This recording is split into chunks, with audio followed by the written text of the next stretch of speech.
All right, welcome back, everyone. Today we're diving deep into what's going on in Soweto, South Africa. Economically, I mean, we've got some really interesting opinion pieces that, kind of paint a picture of this moment of change, this crossroads Soweto seems to be at. Yeah. Especially when it comes to retail and like the power residents have to shape their own future. Yeah, it really is a fascinating dynamic. The realities of, well, a much larger economic system, globalization, right? We talk about it all the time, but in Soweto, it's like you're seeing it play out, like right there in people's lives. Exactly. A lot of those foreign-owned shops have been leaving, which Yeah. obviously creates a need, right? Like, Yeah. where are people going to get their everyday stuff?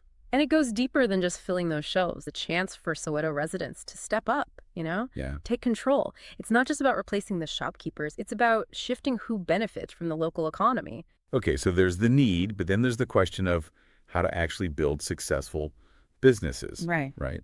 How those foreign-owned shops, even with some of the criticisms, did have some things figured out. Like they had pretty reliable supply chains and kept consistent hours. Right. Learning from the past is crucial here. Things like ethical sourcing, understanding regulations, and offering good quality products consistently. It's not just about good practice, it's about building trust within the community. And then there's this whole idea of collaboration beyond the typical spaza shop, They're Mhm. talking about stockfuls and cooperatives. And combining that with the cooperative business model, which has worked in other places, could be really powerful.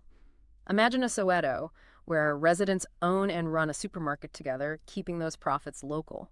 Okay, yeah. So you've got this local opportunity, but things are changing globally too, right? Online shopping becoming a bigger and bigger deal in Soweto. Mm. They even talk about that huge Take-A-Lot warehouse being there. Exactly. That's a pretty clear sign that the digital marketplace is becoming more and more relevant in Soweto. And it's not just ordering stuff online. For local businesses, it means thinking about how to have a strong online presence, like Yeah. having an online shop, using social media, offering deliveries, meeting customers where they are, and increasingly they are online. So you've got this push for local control, but then you have another big factor. Big name retailers are coming in. Shoprite, Boxer, Pick and Pay, they're all setting up these shops in Soweto. I can only imagine that's causing some mixed feelings. Absolutely. There's the excitement of having those familiar brands, the convenience, more choices maybe. But for smaller entrepreneurs, there's the fear of being pushed out. It's a real dilemma. Yeah, I can hear in those quotes, like, this could be great, but what about us? Kind of thing. South Africa's economy, it's built on capitalism. These big companies are going to do what they do. So the question is how Soweto navigates that.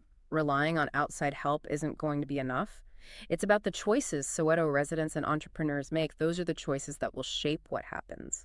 So if you're a local business owner in Soweto, what do you do? Do you just like fold under pressure, or is there a way to stand out in this new landscape? Well, they talk about really playing to the advantaging local businesses already have, like personalized service, building those relationships with customers, creating a sense of community within their businesses. Yeah, it's that human touch, isn't it? Like a connection you don't always get at a big chain. But is that enough? Sometimes you just need that convenience. Convenience is important for sure, but it doesn't have to be one or the other. They even talk about, partnering with these big companies instead of just competing. Right, like actually trying to get equity stakes in ventures focused on townships, right? Yeah. That was a really interesting idea. It is. It's about changing the dynamic. So the community actually benefits, not just hoping for jobs, but having a say, a share in the profits. It all comes back to that ownership and empowerment theme. Yeah, like how do we make this system work for us too? Right, self-reliance and taking action. The point is, communities that take charge often make the most change, the lasting kind. It's about being entrepreneurial, innovative, building things from the ground up. It's like those stockfels again, right? Ah, Pooling resources, taking action together. But this time, it's not just saving, it's building businesses, jobs. The whole community benefits. exactly. A whole ecosystem where local businesses support each other, a shared vision. Imagine Soweto with grocery stores, clothes, even digital stuff, all owned and run locally. Profits stay there, it keeps growing. Okay, I'm seeing it. But how do we go from vision to reality? I mean, examples of this working elsewhere, right? Yeah, they talk about cooperative grocery stores in the U.S., community-owned banks in Kenya. It's not a dream, it's happening. It takes vision, collaboration, and challenging the way things are. But it's possible. So say you're someone in Soweto ready to do this. Where do you even start? Advice for like aspiring entrepreneurs. Definitely. They really emphasized Understanding the market. Who are your customers? What do they want? What do they need? What will really resonate with them? Finding your niche, something that sets you apart, whether it's the big chains or other local businesses. Right. It's not just what you sell, but how you sell it, too. Absolutely. Think about it. People shop at spaza shops not just because it's convenient. It's that personal touch, Right. knowing the owner. Big chains don't always have that. So local businesses have that going for them, that community connection. Yeah. But they have to adapt, too, right? Especially with all the tech stuff changing so fast. Yeah, embracing technology, getting online, it's crucial. Online stores, social media, deliveries, it's all part of it. Meeting customers where they are, and more, that's online. They even had statistics about the growth of online shopping in Soweto. And that take-a-lot warehouse, that's a sign, isn't it? The digital marketplace is here. It's a lot. But what's the main message here? I think it comes down to this. The future of Soweto's economy is, well, it's not set in stone.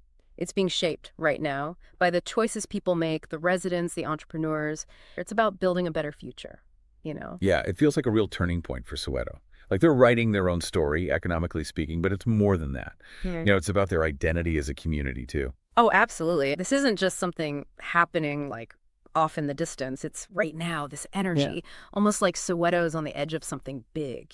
Yeah, talking about turning this crisis into like a legacy of empowerment and prosperity. It's like sometimes these tough situations can actually lead to amazing things. It is, and it gets to the core of what we're talking about here. It's not just numbers. It's about what kind of community Soweto wants to be, what they stand for. Right, and it reminds us that we're not just watching this happen. Whether we're entrepreneurs or just people living our lives, our choices matter. Exactly. It's about asking ourselves, what can I do? How can I support local? Be part of this change. Those are questions for everyone. So as we wrap up this deep dive into Soweto's economy, what's the one thing you hope our listeners take away? I think it's this.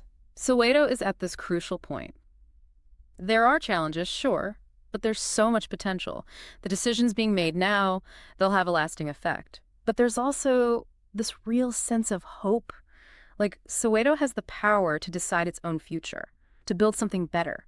It's a reminder that change starts locally. People coming together, being creative, building a future they believe in. And it's a story that's still being written. So to everyone listening, think about this. How can you be part of this? How can you help create a Soweto with a vibrant economy? One that's inclusive, that reflects its community. That's a great way to put it. Thanks for joining us on this deep dive into, Soweto's economic crossroads. It's been really inspiring, and I'm excited to see what happens next for them. Until next time, everyone, keep exploring, keep learning, and keep the conversation going.